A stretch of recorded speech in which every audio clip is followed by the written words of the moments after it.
In 1982, they bought the fastest computer on the planet. In 1984, they created the visual effects for The Last Starfighter, and 2010, the year we make contact.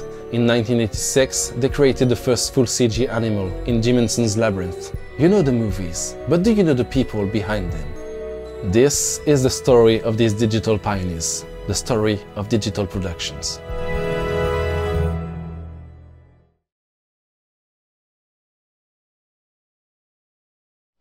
Our involvement, Digital Productions' involvement in producing the images of the moving Jupiter footage for the movie 2010 started with a meeting out at Jet Propulsion Laboratory with Richard Terrell, and I believe Jim Blinn was there, and several people from Digital Productions, including John Whitney Jr. and Gary Demos and myself.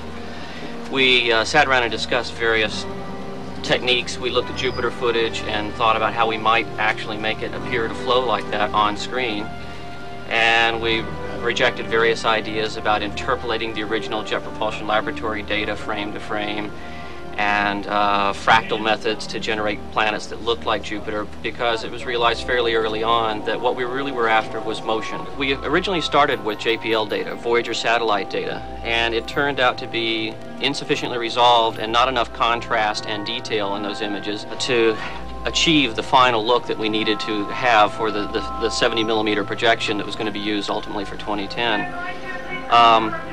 There also were artifacts in there, moons in the way, and gaps in the data, and things that were just difficult to resolve. So we opted for a technique of taking the original Voyager data, making a very large photographic blow-up of that, and turning it over to Ron Gress, the artist at Boss Films, to go in and hand paint on top, directly on top of the photograph, a very, very high detail, high contrast, very exquisite colors rendition of the surface of Jupiter that we then brought back here and scanned in multiple segments. They were photographed at Boss Films again by Virgil Morano, who took a sequence of photographs of different portions of this so-called snakeskin, the full surface image of Jupiter that JPL provided and then was enhanced by the artist.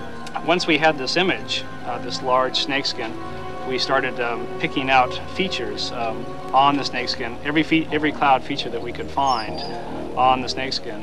And for each one of those features where something was swirling up, we added a cloud feature that would mimic that type of swirling. We added a little vortex encoded on the tablets that we have here for normally encoding objects, encoded little vortices, roughly 1,000 of the things, that everywhere you see something like the great red spot or any of the little oval features, there was a vortex there to provide a circular motion to the fluid dynamics.